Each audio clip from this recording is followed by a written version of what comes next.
I never thought the person I trusted most in the world would betray me in the one place I felt safest, my own home. The night I walked into my bedroom and saw my husband tangled up with someone I thought was family, my entire world collapsed in a single heartbeat. My hands shook, my chest burned, and for a second, I couldn't even breathe. It didn't start with that shocking moment. Looking back, I realized the signs were there all along, subtle at first, then louder and louder, like whispers turning into screams I refused to hear. My husband, Mark, had been acting distant. He used to come home, wrap his arms around me, and ask about my day. Lately, he'd slip in late, distracted, muttering something about work stress. I told myself it was just a phase. After all, marriage isn't always a honeymoon. But then came the lies that didn't quite add up, the late-night meetings, the phone always turned face down on the table, the sudden bursts of anger when I'd ask an innocent question. And then there was Rachel, my cousin, my best friend growing up. She was practically a sister to me, someone I let into every corner of my life. She would stop by often, sometimes when I wasn't even home, saying she just wanted to keep Mark company if I was running late. I thought it was sweet. I thought she was helping. But little things began to nag at me, like how she suddenly dressed differently when she was around him, or how she laughed too hard at his jokes. Once, I walked in and felt the air change, thick with something unspoken, like I had just interrupted a conversation they didn't want me to hear. Still, I pushed those thoughts aside. Who wants to believe their husband and their cousin could be betraying them? Who wants to face that kind of nightmare? But the cracks in my denial widened. One evening, while Mark was in the shower, his phone lit up on the nightstand. Normally, I never touched his phone. I believed in trust. But the message flashed so quickly I almost thought I imagined it. I can't stop thinking about last night. When can I see you again? The sender's name? Just an initial. R. My stomach dropped. My hands trembled as I locked the phone back, without opening it. I wanted to scream, to confront him right there. But instead, I stayed quiet. I needed to be sure. That's when I came up with my plan. A test. I told Mark I was going to visit my mother for the weekend, 2 hours away.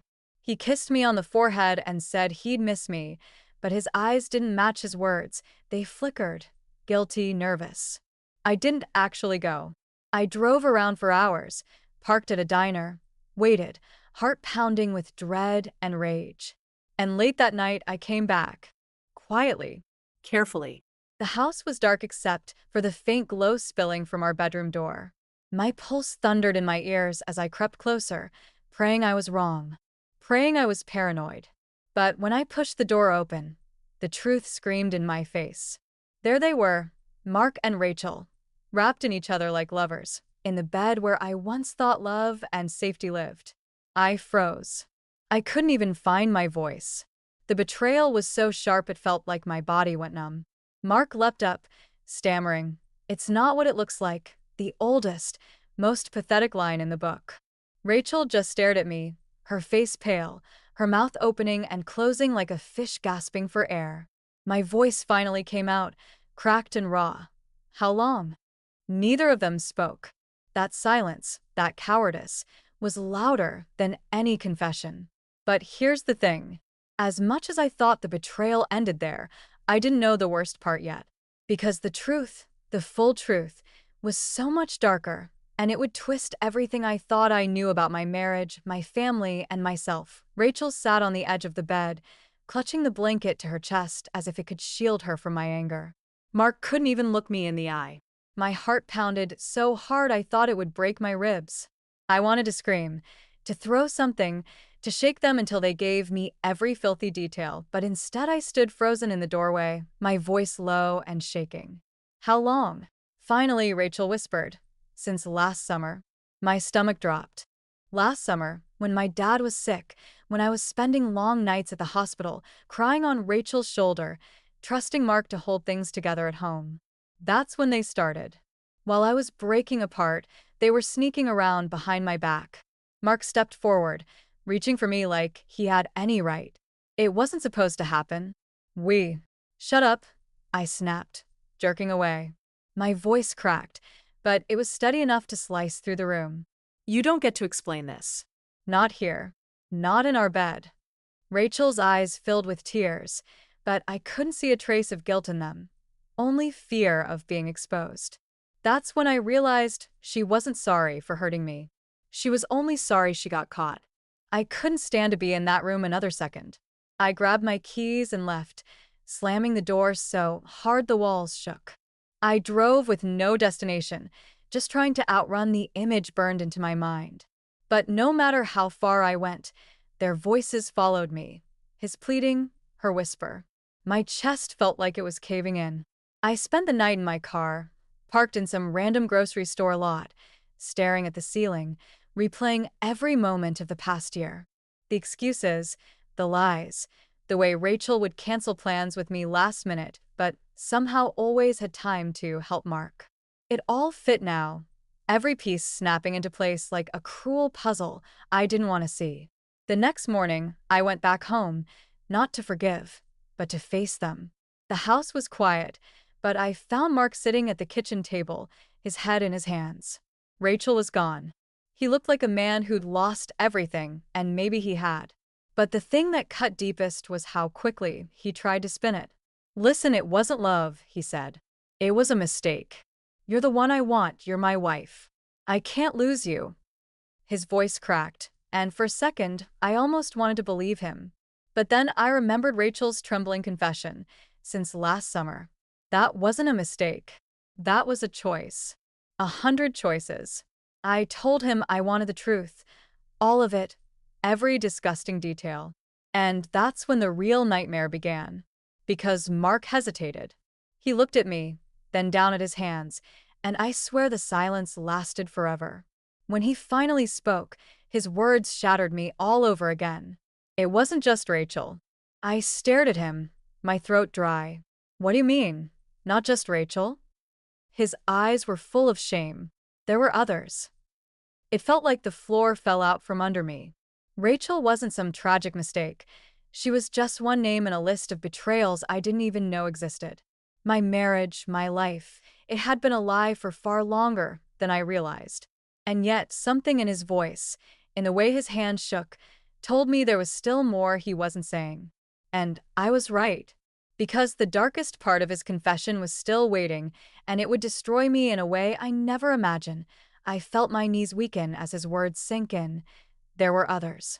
It was like being stabbed over and over again, each syllable another blade. My whole body trembled, but I forced myself to stay upright, to face him. I had to know. "How many?" I whispered. My voice barely carried, but the silence in the kitchen was so heavy it echoed like a scream. Mark swallowed hard, his fingers laced together so tightly his knuckles turned white. He didn't look at me when he said it. 3. Maybe 4. I laughed. I actually laughed, but it wasn't out of humor. It was the kind of laugh that breaks apart into sobs. "Maybe 4? You don't even know how many women you've cheated on me with." My voice cracked, sharp and raw. I slammed my hand on the table, the sound cutting through the house like a gunshot. "How long has our marriage even been real to you, Mark? Was I just some cover story while you lived a double life?" His eyes finally lifted to mine, red-rimmed, desperate. "It wasn't like that. You were always the one I loved. I was weak. I didn't know how to stop. I wanted to throw something at him. I wanted to scream until my throat tore. But deep down, something in me refused to let this conversation end on another vague excuse. There was more, I could feel it. He was hiding something bigger. Something that terrified him to admit. I leaned forward, gripping the edge of the table, my nails digging into the wood. No. "That's not all. Tell me. Tell me everything.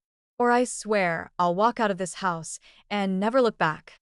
He froze, his jaw tight, and then he whispered so softly I almost didn't catch it. "One of them, it wasn't just an affair." My heart stopped. I could barely force the words out. "What do you mean?" He looked at me then, and in his eyes I saw something I had never seen before, genuine fear. "She got pregnant." The world tilted. I gripped the table harder, my vision blurring. What? "She had a baby," he said, his voice breaking. It's mine, I gasped, stumbling back as if the words had physically struck me. You have a child? With someone else? My chest tightened, each breath like fire. While I was here trying to build a family with you, you were out there creating one with. Who? Who is she?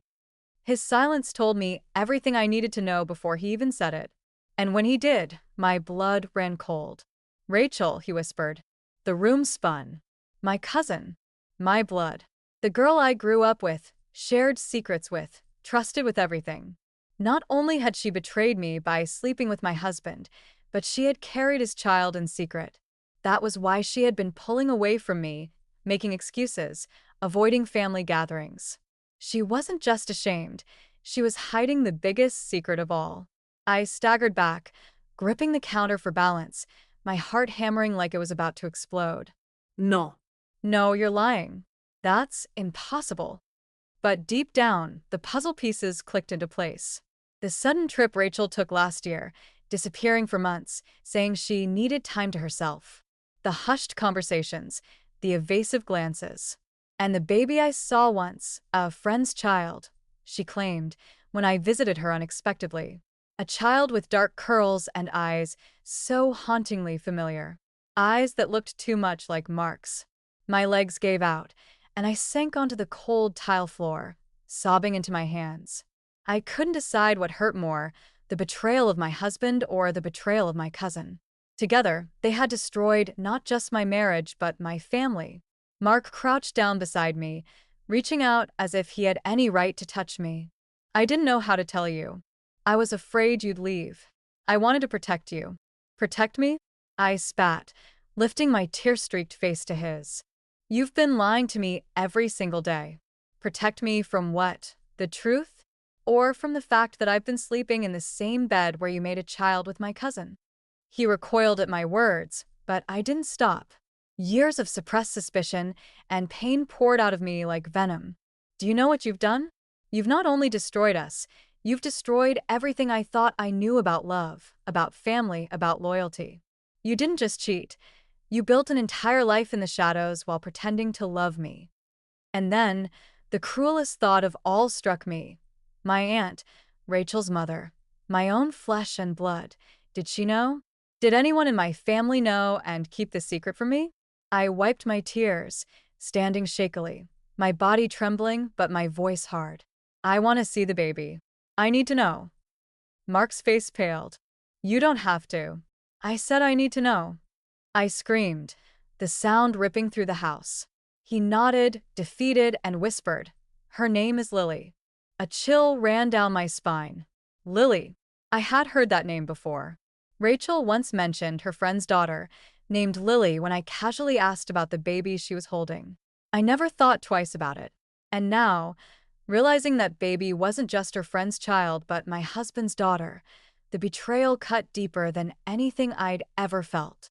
I didn't know what I would do next. All I knew was that my life was no longer the same, and every person I once trusted had become a stranger. But what awaited me when I saw that child, the truth written in her innocent little face, would shake me even more than I was prepared for. Because the biggest twist wasn't just that my husband had a secret daughter. It was who else had known about her, and why they had all kept it from me. The drive to Rachel's house felt like an out-of-body experience. My hands gripped the steering wheel so tightly my knuckles were white, my chest rising and falling in shallow, panicked breaths. Mark sat beside me in silence. He hadn't argued when I said we were going. He just nodded, his shoulders slumped, his face pale. He knew there was no point in hiding anymore. When we pulled up to Rachel's place, my stomach twisted into knots. I stared at the front door, remembering all the times I'd walked through it laughing, bringing wine, cooking dinners together like sisters. Now it felt like the entrance to a nightmare. I turned to Mark, my voice a whisper, deadly calm. You're going to knock. You're going to ask her to bring the baby. And then you're going to stand there and watch what you've done.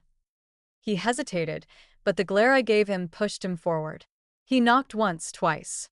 The door opened, and there she was, Rachel. Her face drained of color when she saw us, her lips parting in shock. What are you doing here? She whispered. You know exactly why we're here, I said coldly. I want to see her. Bring Lily. Rachel froze, clutching the door as if debating whether to slam it in our faces. For a long, tense moment, I thought she might. But then, from somewhere inside the house, I heard it, a baby's cry. The sound pierced through me like glass. My heart clenched so hard I couldn't breathe. Rachel's eyes darted nervously between us, then she stepped aside and muttered, "Fine." Come in. The living room was small, cozy, filled with toys scattered across the floor. And in the middle of it sat a crib. My feet felt like they were moving through cement as I walked closer. And there she was. Lily. She was beautiful. Dark curls framed her tiny face, and when her eyes fluttered open to look at me, my entire body froze. Those eyes, they weren't just Mark's. They were mine. The same shape, the same depth. For a moment, I thought I was imagining it, but the resemblance was undeniable. My throat closed. I turned to Mark, who was standing stiffly behind me, his expression unreadable. "Tell me the truth," I whispered. "Tell me why she looks like me." Rachel stepped forward quickly, her voice sharp, panicked. Don't start this." I spun on her, my voice rising. "Start what? What are you hiding now? You think you can lie to me forever? That I won't see what's right in front of me?" Rachel's face crumpled, tears spilling down her cheeks. Because she's not just Mark's. She's yours, too." The room went silent. I stared at her, the words not making sense, twisting in my brain like a riddle. "What?" I whispered. Rachel sobbed, her hands trembling as she clutched the crib. We used a donor. An egg donor." You. I blinked, completely lost. "What are you talking about?" Mark stepped forward, his voice low, guilty. "Years ago, you donated eggs. You told me it was just a one-time thing, something to help another family. Rachel, she found out. She went through the clinic. She used one of your eggs. Lily is her daughter, my daughter, but she's also yours." My knees buckled, and I grabbed the edge of the crib to steady myself. The baby looked up at me, her tiny mouth curling, her eyes locking onto mine like she knew me. My chest caved in. "No," I whispered, shaking my head violently. No, this can't be true." Rachel's sobs grew louder. "I didn't mean for it to happen this way. I was lonely, I thought I couldn't have kids, and when I found out about your donation it felt like fate. Like a way to keep you close to me forever. And then Mark." "Stop," I screamed, my voice breaking. "Don't you dare make this sound like destiny. You stole from me. You took my blood, my family, and twisted it into this betrayal." I staggered back, my head spinning, the walls closing in. My cousin, my husband, and the baby in the crib, my own flesh and blood, born of a secret I had never agreed to. Mark tried to reach for me, but I shoved him away. "You knew," I accused, my voice shaking with rage. "You knew she used my egg, didn't you?" He looked away, his silence louder than any admission. That was the final blow. It wasn't just an affair. It wasn't just lies. They had conspired together, built a life together, using me in the most twisted way possible. I stared at Lily, tears streaming down my face. She was innocent in all of this. She hadn't asked to be born into betrayal. But staring into her eyes, I knew my life would never be the same. Because now, no matter how much I wanted to cut Rachel and Mark out of my life forever, I couldn't. A piece of me, my child, my blood, was in that crib. I turned to them, my voice trembling but steady. "You've destroyed me. But you don't get to decide what happens next." Ido. The air hung heavy, charged, as Rachel and Mark stood frozen in guilt and fear. And I stood there, broken but burning inside with a new kind of strength, ready to fight for the truth, for justice, for myself. But here's the question I can't answer. Do I fight for Lily too? Do I claim her, knowing she's mine in ways they never expected? Or do I walk away, leaving the child I never planned for but already feel connected to? I didn't sleep that night. I sat in my car in Rachel's driveway, my head pressed against the steering wheel, every thought clawing at me, tearing me apart. My body was exhausted, but my mind wouldn't stop replaying everything I had just learned. Every lie, every secret, every betrayal. The image of Lily's face, those familiar eyes staring back at me, was burned into my soul. She was innocent, untouched by the venom of the people who brought her into this world, and yet she was the center of this entire storm. My storm. By sunrise, my tears had dried into a tight mask across my face. I didn't know who I was anymore. Was I a wife? Was I a fool? Was I a mother? That last question shattered me in ways I can't even describe. I had tried for years to have a baby with Mark. I had prayed, cried, begged the universe. Every negative test felt like a death, a loss of a future that kept slipping through my fingers. And then, there she was, my daughter, born of a betrayal so twisted I couldn't even untangle my feelings. Rage, love, grief, longing, they all collided inside me, and I thought I might explode. Mark knocked on the window of my car around 7 a.m. His face looked hollow, broken, but I had no sympathy left to give. He leaned down, his voice hoarse. "Come inside. We need to talk." I rolled down the window slowly, my eyes cold. "Talk. We've done enough talking, Mark. You've lied to me for years, and now you want to sit down and talk like civilized people?" He looked away, shame dripping from every inch of him. "I know I don't deserve it. But Lily, she deserves a family. She deserves to know the truth." The word family coming out of his mouth almost made me vomit. I shoved the door open and stepped out, forcing him to stumble back. "Don't you dare say that word to me. You don't get to talk about family when you've destroyed ours."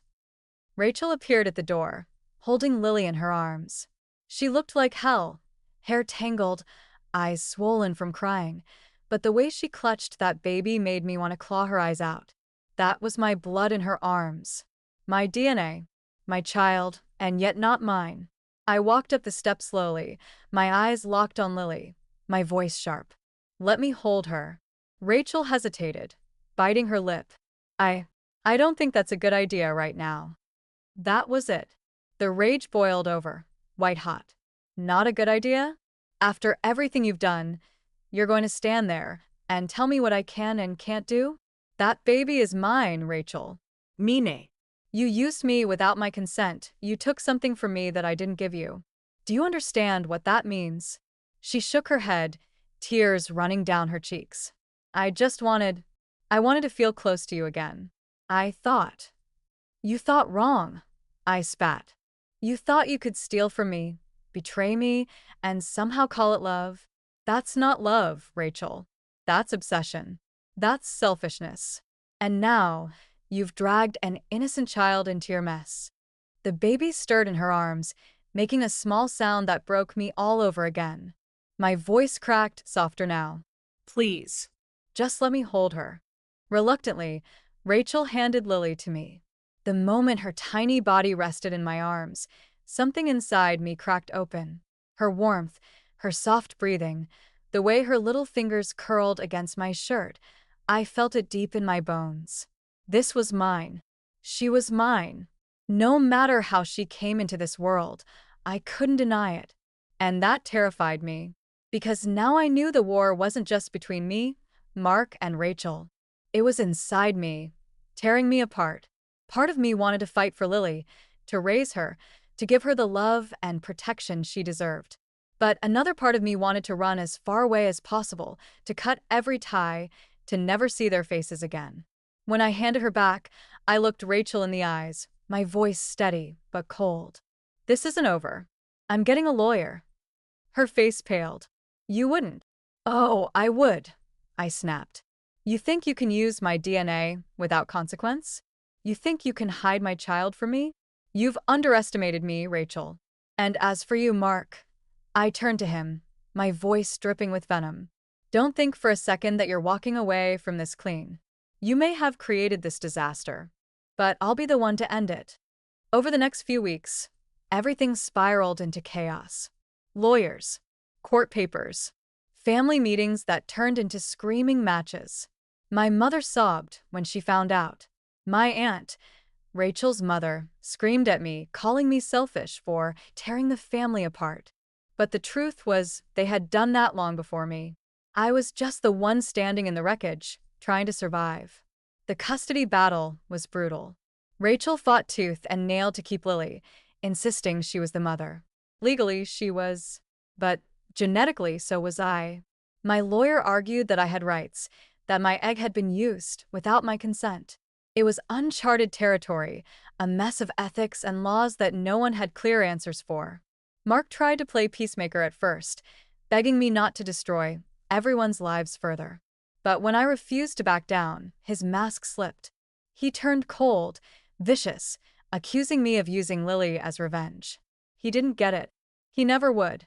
This wasn't about revenge anymore. This was about a child. My child. Weeks turned into months, and the battle grew uglier. Secrets spilled.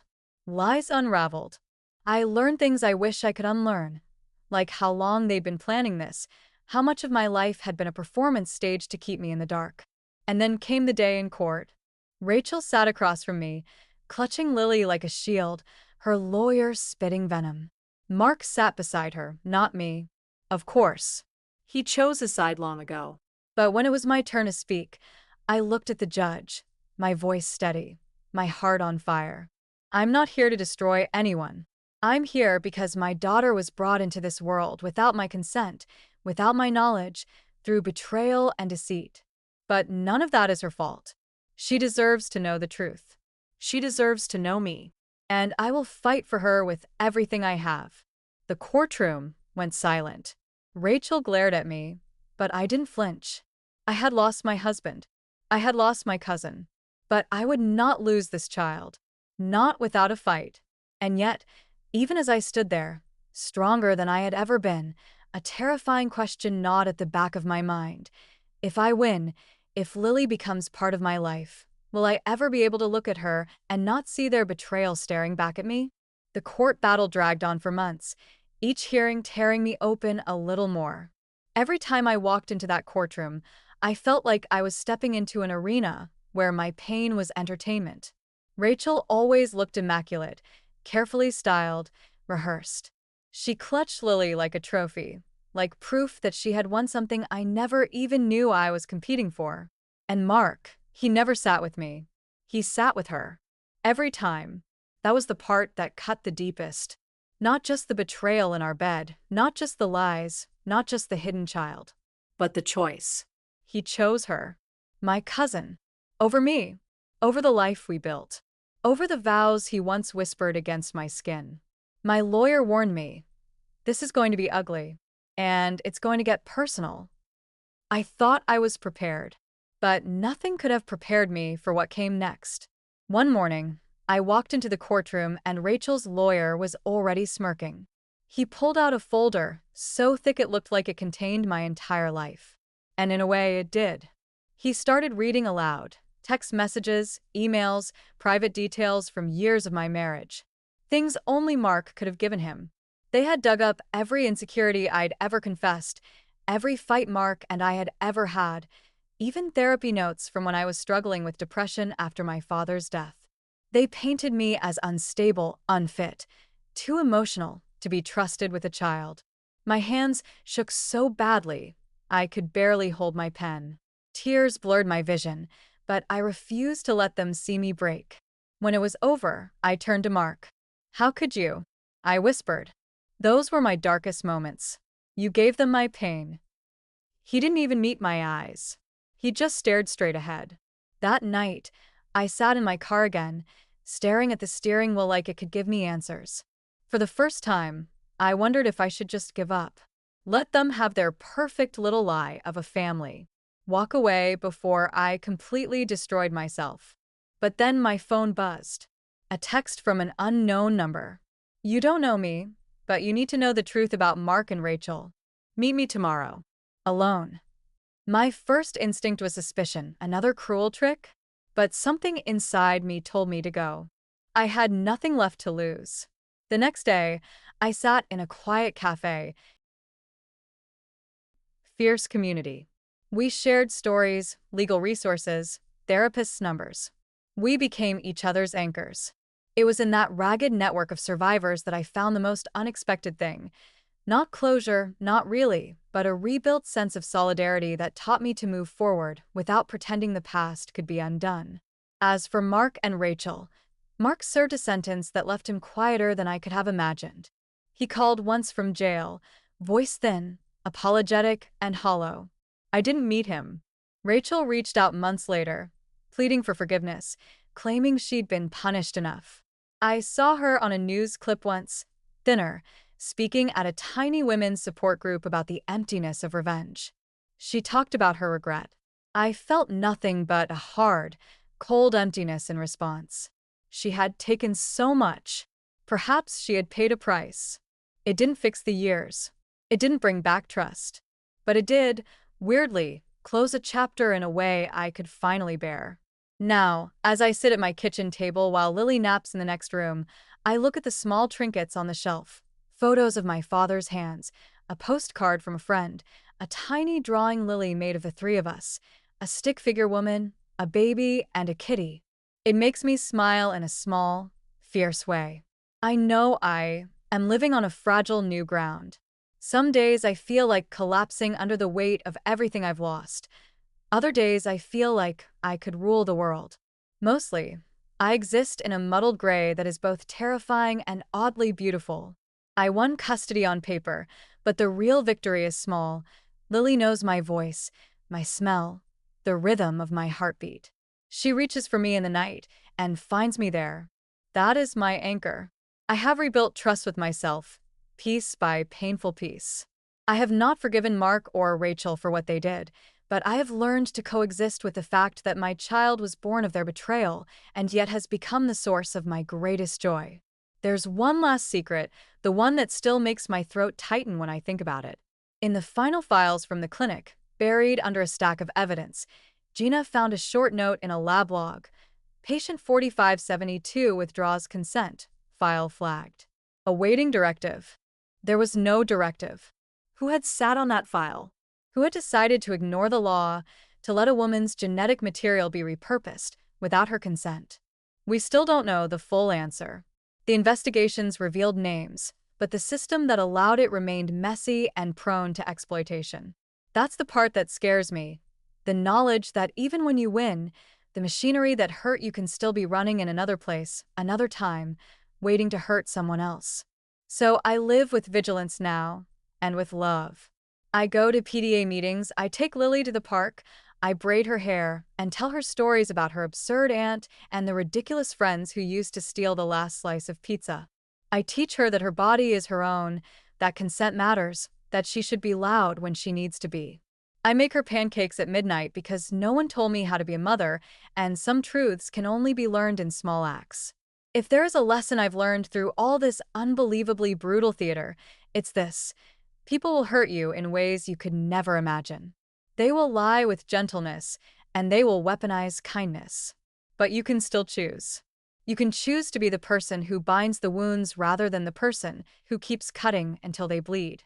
You can choose to be better, not because it undoes what was done, but because it protects what matters now. I saved Lily from a life sealed by deceit, and in doing so, I saved a part of myself. The cost was steep, and some losses will never be repaid. But Lily's small hand in mine, as she learns the world, that is a kind of redemption I can live with. So I leave you with a question I've been asking myself every waking moment. When the person you trusted the most becomes the architect of your worst nightmare, do you fight to keep what they created through betrayal, or do you walk away to protect yourself from being defined by their lies? What would you do if the child born of the betrayal was also the child who saved you?